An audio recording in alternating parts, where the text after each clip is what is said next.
Today we have follow-up. Cue the music, Jesse. Now I'll have to find music specifically for follow-up.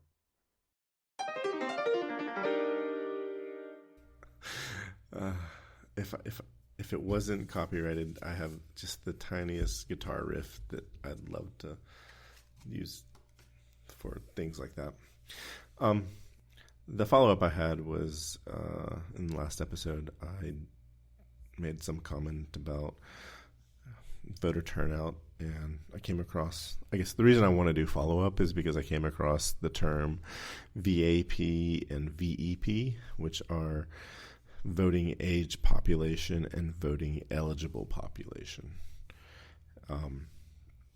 There's a nice little Wikipedia article about it, and the numbers that we have for the last presidential election, 2020, we had the highest voter eligible population voting at 66.9%, and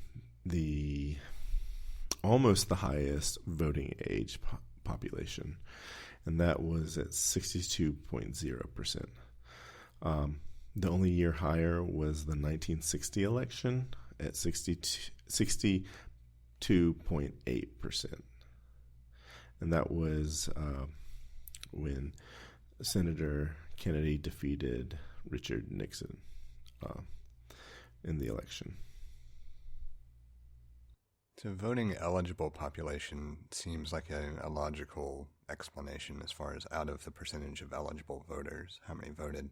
What exactly is voting age population? I'm assuming, so voting age population is all residents of voting age, including those not allowed to vote. And voting eligible population is basically the VAP minus non-citizens, felons in some states, and mentally incapacitated citizens. Okay, that makes sense. Yeah. I wondered about that, and I wasn't going to delve into it. I was just going to recommend people read the Wikipedia article, but it's right there at the top of what table I was looking at. The table that they have only shows VEP from 1980, so it's possible that there was a higher VEP turnout in 1960. They just pointing out there's no stat for that in this table. It sounds like the kind of thing where they realized there was a better metric and implemented it. I feel like it's obvious that this was a better metric because any time I heard voting age, I'm like, that's not. Is that voting age for qualified or all? So, yeah. VP is a better term for sure.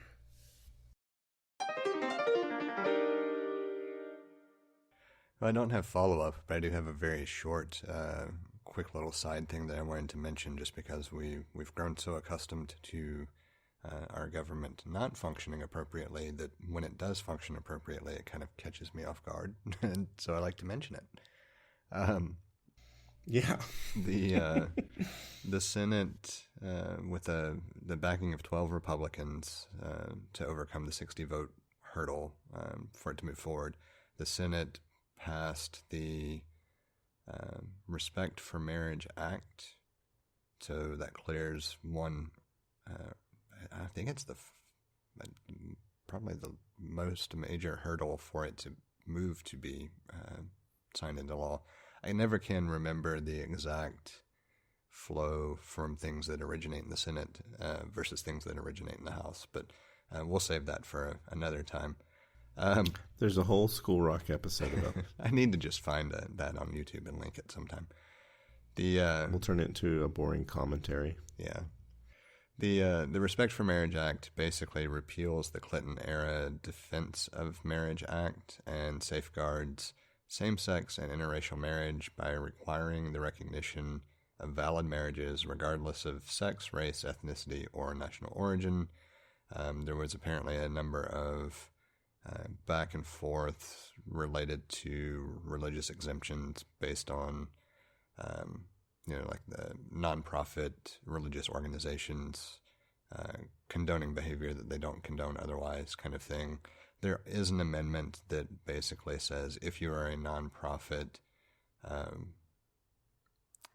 I don't think it's just nonprofit. I think it has to be nonprofit religious organization. Those will not necessarily be required to provide services if they breach their teachings, so to speak. I'm okay with that amendment.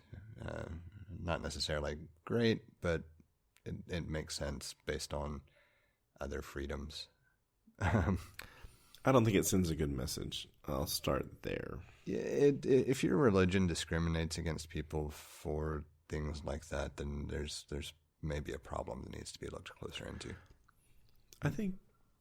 I guess the problem I have is like, okay, if you want to be that way, all right, you're in America, that's your choice, but you're no longer nonprofit. You got to pay taxes. And while you're at it, let's get the NFL to pay taxes. And it's okay to take a knee. I can understand that, but I want to just point out that for the purpose of the amendment, it is making sure that only those organizations that are nonprofits, that are not, paid for groups like a bakery or something like that, that only nonprofit religious organizations are not necessarily required to recognize or perform services. So you couldn't claim a religious exemption of not wanting to serve a same-sex couple as a caterer. Right, because you're a for-profit correct caterer. So, and that's why I say I'm okay with that distinction, even though it's not necessarily a good thing. But that does more or less isolate it to if you're a church and your church does not condone those types of relationships and teaches against them, as many do, then you are not now legally required to perform those services on the basis of you should have your freedom of religious expression.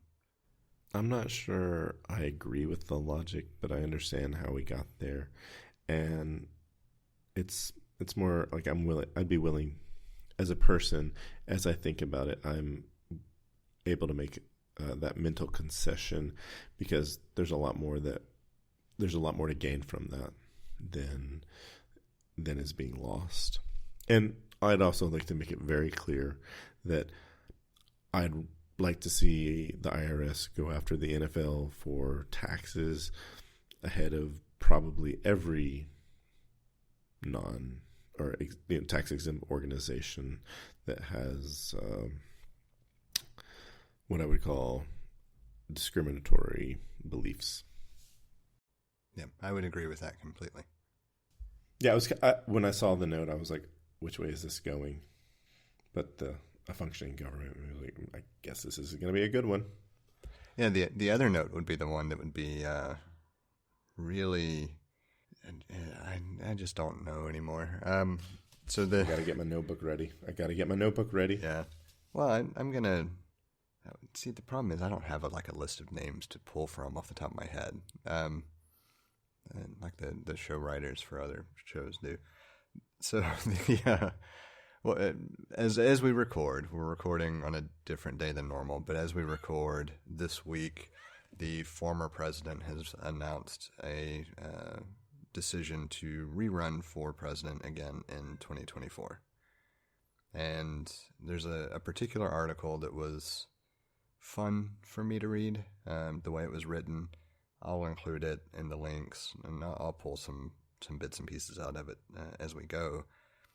But the overall thought that I had reading it is kind of summed up in the article as well, and it is maybe this is a requisite thing to occur for the country as a whole to move on.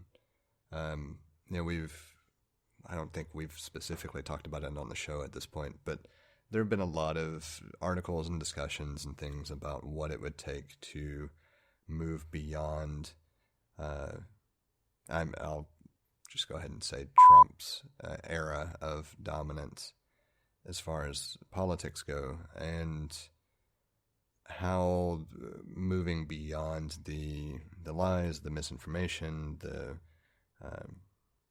just general nonsense of what has become a entertainment debacle instead of a functioning government, and how to actually pierce through a base of followers who don't give a damn about logic or reason or facts, for that matter, and what that looks like. And this article made a somewhat interesting kind of transition to actually being somewhat excited about the announcement as a result of, if things go in a way where there is yet another repudiation of the former president as far as not winning the election, that and even hopefully not winning the nomination, then that could be the catalyst necessary to propel us out of this particular, I would say, toxic environment with regard to communication and discourse. And it's an interesting enough question, kind of a lot to potentially talk about there, but I've thought it made for both a current event that is not exciting at all, and we knew it was coming, and it was, for all accounts, horrifically dull. But it makes for an interesting exercise in both theory and just kind of general feelings around something that is a fairly big deal to an extent. I'm glad you said to an extent. My hot take is he still feels scary because of the perceived throttle hold he has on the Republican Party, but the results of the midterm elections was promising, and it kind of made me wonder, it's like, if 2022, if the feeling of 2022, like, or the way 2022 went, if he had run for president then, let's say against Biden, would he have won? I don't know, but it feels like it would be another close race. But I don't know why I'm going into the hypotheticals. Well, I kind of prompted that to an extent with the idea of the whole topic in and of itself, right? Because there's no way for us to know if anyone who is a diehard supporter of the former president would ever acknowledge a factual recounting of all of the misinformation that has come out of him or out of his political machine. So you already have a framework you're starting from that is theoretical. So it's kind of difficult to pivot from that into anything that is not theoretical. Yeah, you're right. I've got to read a couple of snippets from the article real quick before we go too far, because the person who wrote the article they did a great job. Is it snarky? It is. The first line that I copied out, I'll just go ahead and read. Whoever wrote the speech loaded up the usual gobbledygook about globalist sellouts in China and rebuilding the military, but to no avail. Trump, as usual, seemed uninterested in the prepared text, and he shifted to all the greatest hits, including his many grievances, the meandering stories, and the bragging that defies fact-checking. Among the many weird gems of improvisation, Trump said that during the 4 years of his presidency, there were decades without a war. Parentheses, pretty sure that one's inaccurate, but forget it. He was rolling. Close parentheses. And part of why I wanted to pull that line out, these are the kinds of things that are so easy to say, what are you talking about? And they're the ones that, for some reason or another, his supporters want to just discredit, downplay, whatever, in a fashion of, well, it's not what he was literally saying was not what he was saying. He meant this. And quite frankly, if you've ever listened to the man, he says what he thinks and what he means. That's also why you like him. He says what's on his mind. You being the people that like him. Yeah, I knew. It reminds me of a job, like a lot of job postings, and just a good way to compare it. It reminds me of, I think, a year after Apple announced the Swift language that had been worked on secret for about 5 years. So at that point, the person who had the most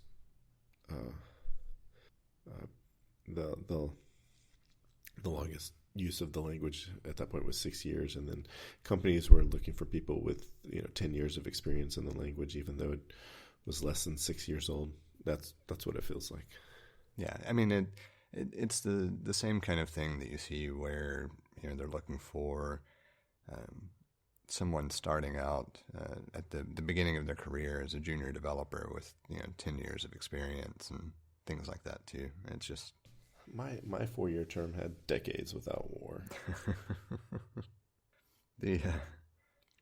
It's like, I wonder what if he threw 4 and that measurement of that unit of time, how that would go over. 7 years ago. Well, the funny thing to me, there are so many funny things. It's tough to choose from, right? We could cherry pick those kinds of things. The funny thing for me, though, about this announcement is that there are two kind of veins of thought that I have. One is this could be problematic, but it's not because of him. It's because of the people like Marjorie Taylor Greene and whatever the fuckwad from Florida is. I keep forgetting his name. Gates. I'll have to keep the explicit tag on this one too. But like all these different people who are just so out of their mind. Tuberville, of course, is Tuberville. Tuberville. Yeah. But there's a part of me that is concerned because those people are still entrenched in their places of authority and echoing these things and not helping to correct public perception or anything, really, for that matter. And then there's a part of me that says this is so inconsequential, though, because it's obvious there's not the stranglehold over the entire party that used to exist. Yeah, well, a lot of the results of the midterms suggest that stranglehold is loosening considerably. There are a lot of people who were election deniers who lost their seat. Not all of them, but the ones in the most important places, for sure. Yeah, because like Marjorie Taylor Greene being elected by her constituent in North Georgia is, I mean, it's always going to be someone. The way you're going. I don't. Yeah. So, yeah, just like in Alabama. So North Georgia is pretty much always going to be red. Doesn't really matter who it is or what their policies are 80-ish% of the time, unless there are multiple candidates, and then you kind of find the one that echoes the sentiment of the majority of the people there, right? Right. They would never elect like a California Republican. Right. They never elect like a Kinzinger. You'd brought him up a few times in the show, and I saw him on one of the evening shows, and I was like, immediately recognized his name and knew, this is the guy Jesse's been talking about. I was like, I understand why he's been talking about him. But they're never going to elect that kind of Republican. So she's just lucky to be there to run there. Or she could be anybody. She is don't want to say like a foil, but she's a placeholder. I think I like that way of putting it because it kind of fits. It's like Tuberville's a placeholder for all intents and purposes. Interestingly, did you see that Mo Brooks actually denounced the former president? Well, it is about goddamn time. I think we should get our money's worth out of that explicit label. Yeah. Well, I mean, technically, I've never removed it from the show, so it doesn't really matter. I've noticed. Now, granted, he was also attacked by the former president for not doing things to subvert the election as a precursor to Brooks speaking out against him. But even then, the fact that he at least came out and spoke in an area where I guarantee you most of his constituents are people who voted for the former president and would vote for him again. That's significant enough. It's too little, too late, but significant enough. Yeah, I'm glad you said too little, too late, but it is noteworthy.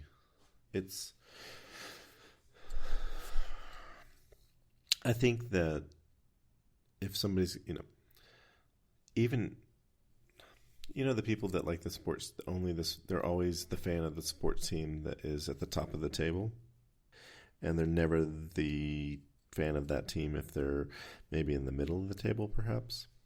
Yeah, fair weather fans. Oh, thank you. I forgot that there was a term for that. Yeah, he's a fair weather fan. The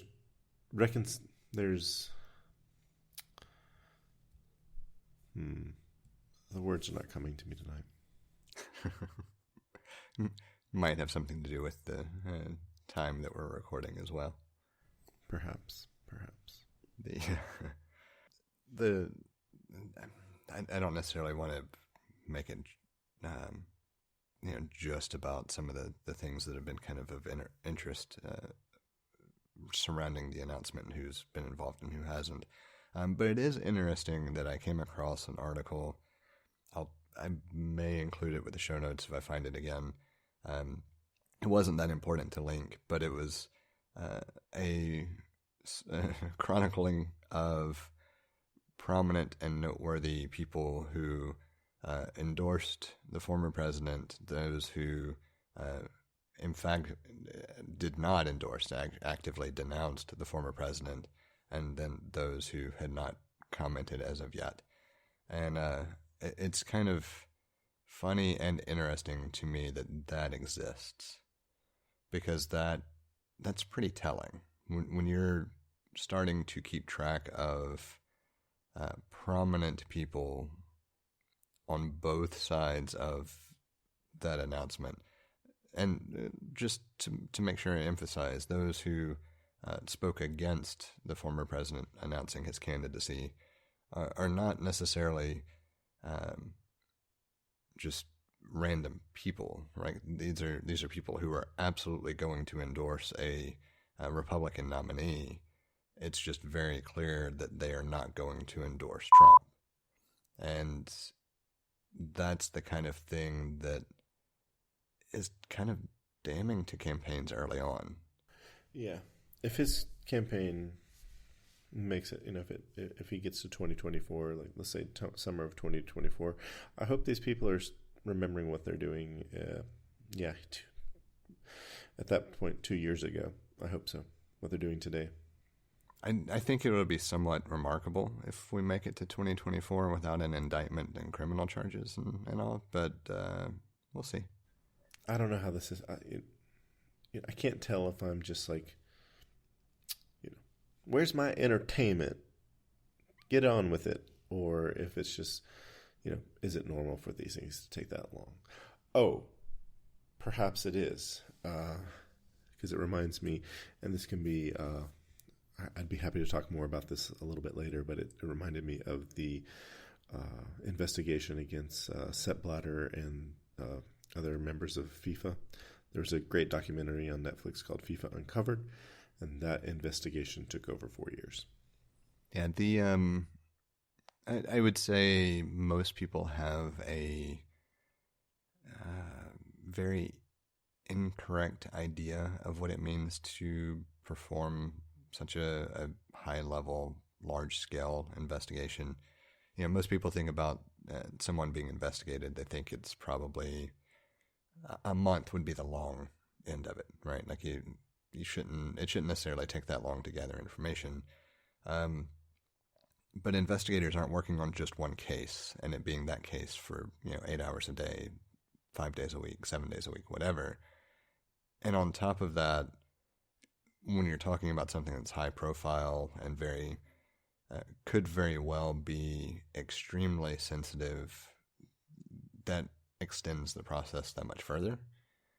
And you have to also remember that as challenges come up in court, those have to be resolved before other steps of the investigation can continue. So there are so many moving parts here that I'm not surprised it's taken this long to even get to this point.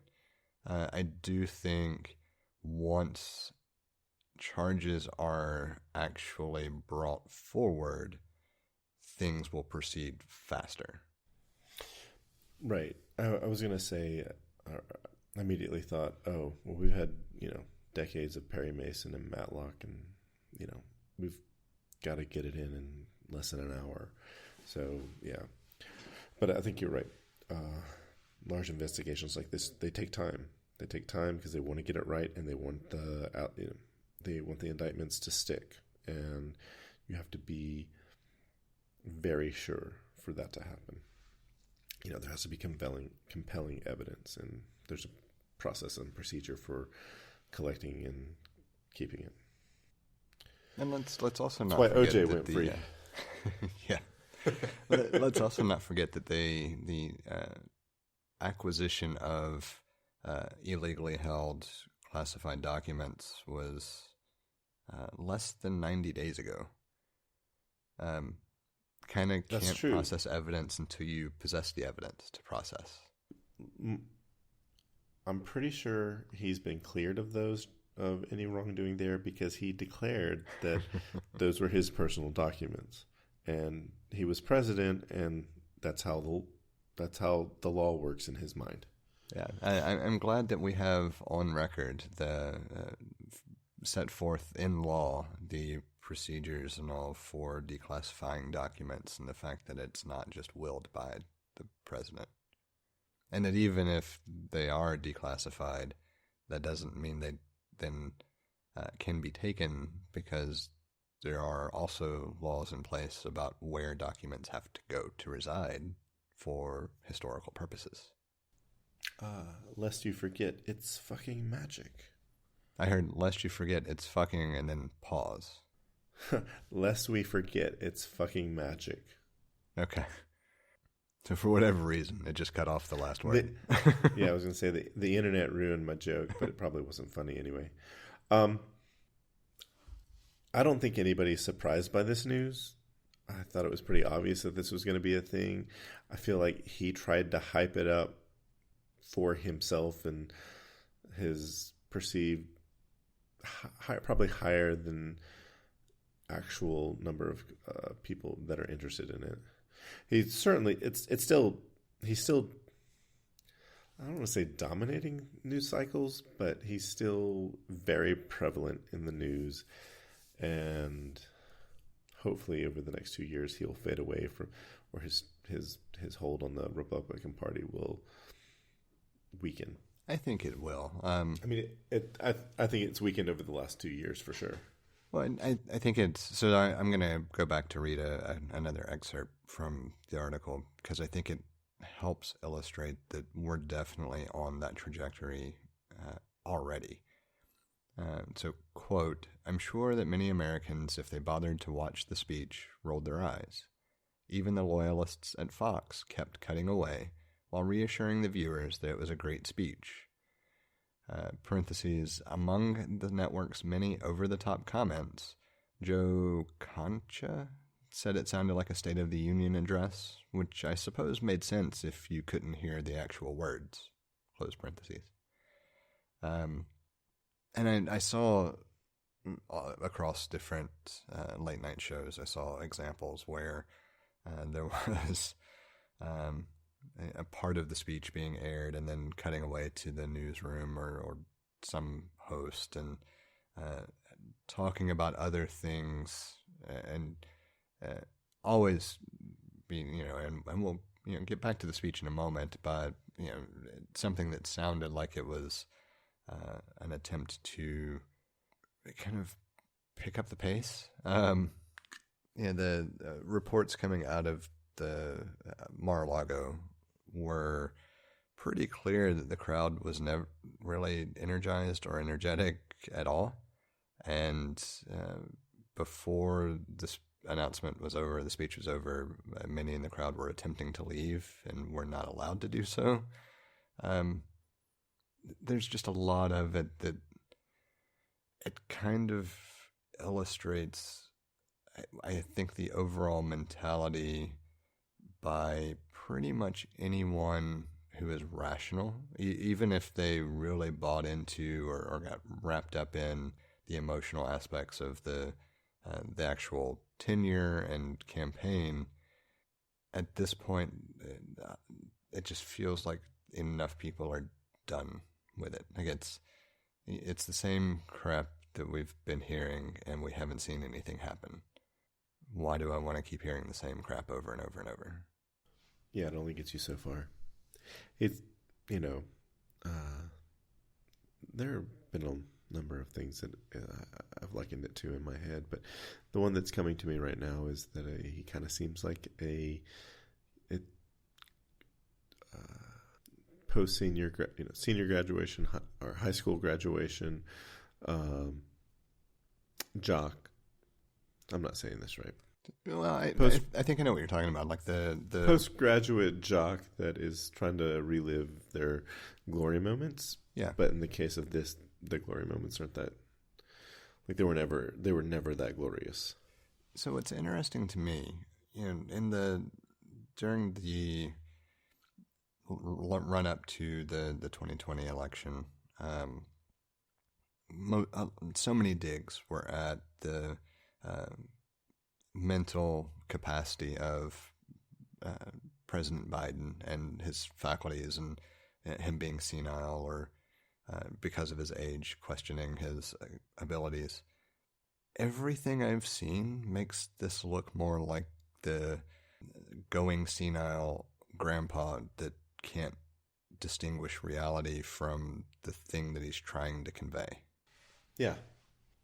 I mean, but he's always been that way. It's like, like he's never been a good orator. No. We got Covfefe one day. And to be fair, like I know this as well, but I can't stand listening to him. He's so horrible. I had to rely on transcripts and things of that nature to consume anything that he talked about, because he's just no. So subjecting myself to actually listening to pieces, however short they might be, just reaffirms that same view that I have of interpreting his speaking prowess or lack thereof, and and it's just, you know what? Like, don't use words he wouldn't understand. I guess part of what always still amazes me is how can someone who is so obviously unable to be charismatic and I just had the word and I lost it. Shoot, that's gonna kill me later.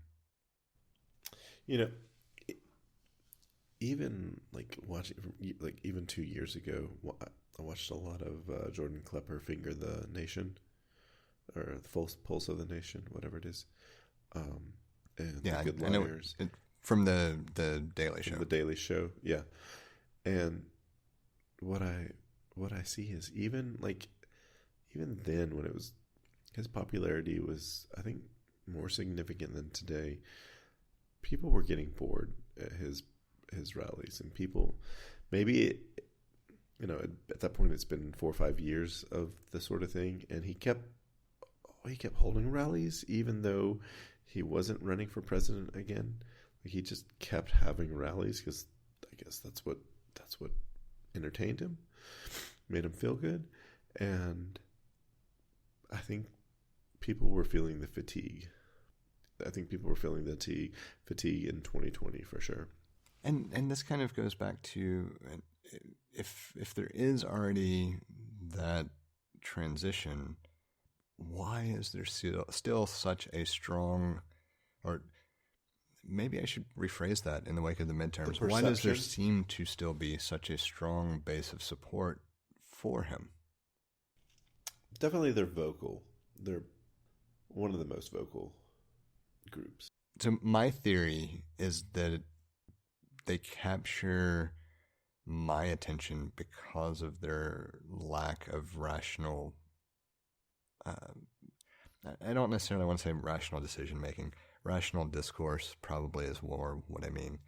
But they're so irrational to me that it sticks in my head forever when I hear something. And I think there's more of I feel there's a greater prominence because of not being able to get this thing out of my head.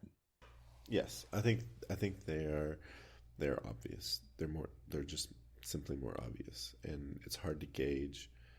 It's hard to gauge what their actual numbers are. You know, they walk in single file to hide their numbers. On maybe more of a positive note, just to try to put something in there that's not quite as, doom and gloom. I don't think this has been such a downer. It's been it's sort of refreshing to talk about Trump and his increasing irrelevance among voters in the Republican Party. Yeah, I agree. For the most part, it's more that at this point, I hate continually cussing at people by saying Trump. The more positive thing that I was going to mention is that it does seem the younger generations have not failed us when it comes to voting, and could be part of the main reason the midterms went relatively positively.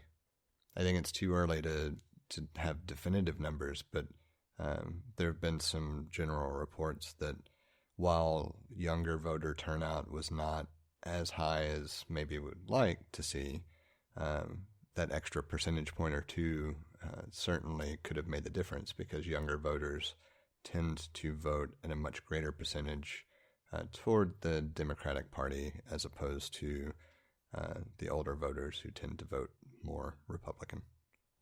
So I don't know if you saw, Trevor Noah did a interview with Barack Obama recently. I didn't catch how recent, within the past week.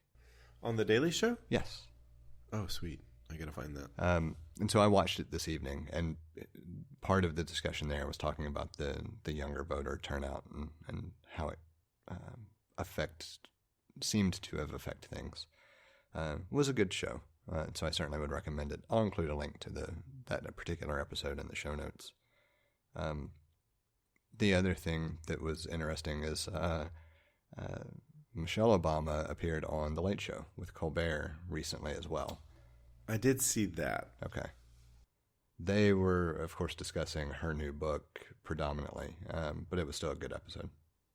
And I figure that at least provides some just fun things that people who have stuck with us through the show can click on links and watch and enjoy. Did you have anything else, though, around the kind of thoughts of moving forward, or anything really, for that matter, that you wanted to make sure we emphasized? I am surprisingly encouraged by the election results and the fact that it was one of the highest voter turnouts. So both of those things are how folks voted and how many folks voted. Really good stuff. I'd agree. There was one other line that I think I kind of want to wrap things up with from the article that I've been pulling from, because I think in thinking about my opening question, I think it does capture kind of where we are really well. And so I'm going to go ahead and read it. We now know, without doubt, that Donald Trump is every bit as unhinged and reckless and dangerous as his critics warned back in 2015, and that there can be no more excuses from neither voters nor elected Republicans. Trump's supporters should now say that they are with him and admit that they care not a damn for democracy. Republican officials should now declare that they will support him or oppose him without burrowing into weaselly excuses about the past and moving on.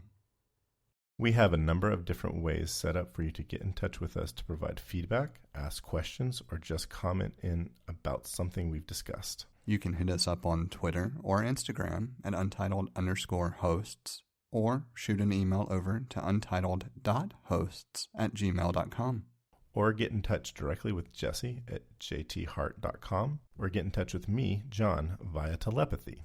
If you would like to support our work or are interested in listening to our new after-show feed, head over to patreon.com/theUntitledPodcast and take a look at the options we have set up. Thank you for listening. We hope you've enjoyed the show. And we hope to connect with more of you as we continue this journey. That's a wrap.